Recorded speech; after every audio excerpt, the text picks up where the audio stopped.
Welcome back, and joining us on the show now is Dhruv Goyal. He's CEO at Big Mint. Dhruv, hi, good to have you. And there's so much happening when it comes to ferrous metals. I want to first start with the steel prices, which are trading at a multi-month lows in the international markets. How do you reckon the 50% tariff on all of world, barring UK, impacting the prices globally first? First of all, thank you, Manisha, to have me here. You rightly said that there's a lot of action taking place in ferrous metal all across the world. Prices have corrected in the global market. To answer your question, that what is the impact of US tariff? So if we specifically speak from India's perspective, India exports very limited quantity of steel to Europe. So India will not have a direct impact on the steel prices, but there are indirectly it will impact quite significantly. If I have to give you example, for example, Europe exports quite a lot of the steel to US, and if their steel is being charged at 50% imports, so either their production will come down or their they will feel the impact of the this tariff. And India exports quite a lot of steel to Europe, which is Europe being one of the largest exporting destinations for India. So indirectly, India will get impacted. But having said that, despite US putting so heavy tariffs on steel and aluminium products, we do not see that the manufacturing will immediately shift to US. It will take some time, but definitely it will disturb the global market. Dhruv, also, how are you looking at the iron ore prices then? Because China seems to be coming out with various statements, whether it is about not allowing its realtors to pre-sell homes or curb production. I do understand for the Indian markets, would you say we're isolated? Or as you said, there is going to be an indirect impact when it comes to iron ore as well? If you specifically talk from Indian perspective, so India, it's a very regional market as far as iron ore is concerned. The exposure to exports is very limited. But if you talk from a global perspective, definitely iron ore will get impacted. There are a lot of supplies which are expected to come in 1 or 2 years. At the same time, Chinese steel industry is impacted and will remain under greater impact in coming years, especially after the US tariff. But also what we are hearing from Chinese sources that they probably will not cut down the production in 2025. They will still operate at the normal level. So the demand will persist, but at the same time, there are supplies which are coming to the market, and with lower margins, maybe the iron ore prices will remain maybe around 100 or below 100 in this calendar year. Dhruv, how are you looking at the Indian capacities therein? Because India clearly has been ambitious when it comes to steel for many years now, and we've seen those numbers continue to spike as well. How are you looking at iron ore availability and the steel ambitions on the kind of plans that India has, 300 million tons by 2030?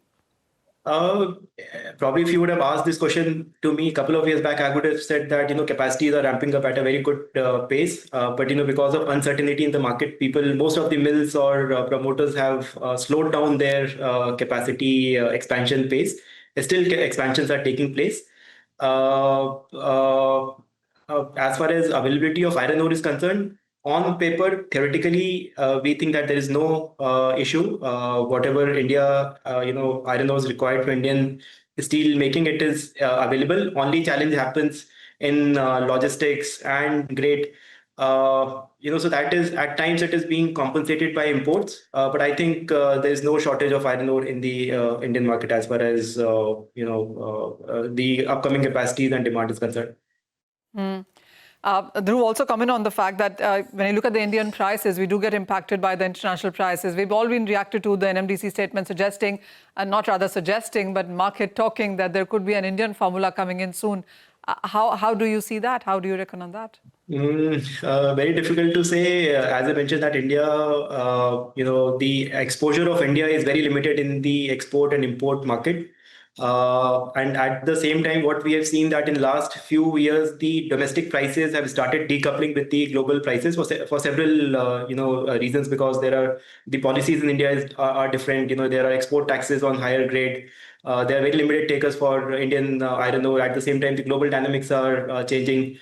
and the global steel industry is becoming very regionalized or very localized. So in last few years, what we have seen that the local and global prices are decoupling. But yeah, I'm sure if NMDC has thought there would be some rationale behind it.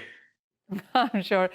Talk about prices to us. I mean, as you mentioned, on iron ore is going to be around 100 or below, as you said. You didn't say that iron ore prices can go beyond 100 on the higher side, but that clearly is the view coming in from various banks and brokerages as well. Anywhere between 95 to 100 as an average for this year, and much lower for the next year as well. Are you equally bearish when it comes to iron ore? And what also is your sense for the steel prices going forward?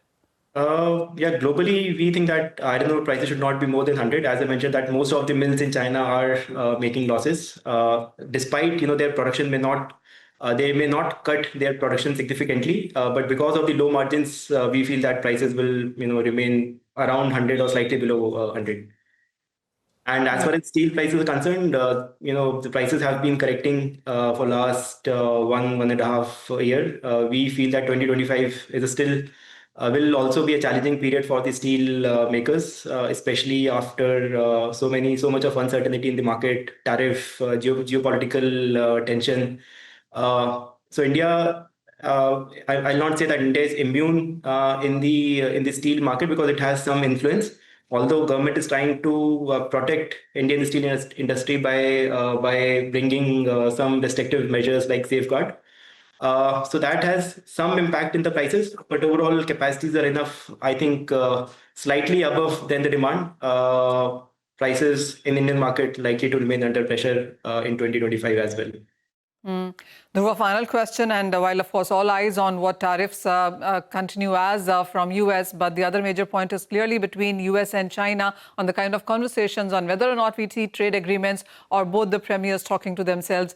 What is the sense that you're getting, and how are you, preempting the next month or next quarter, perhaps?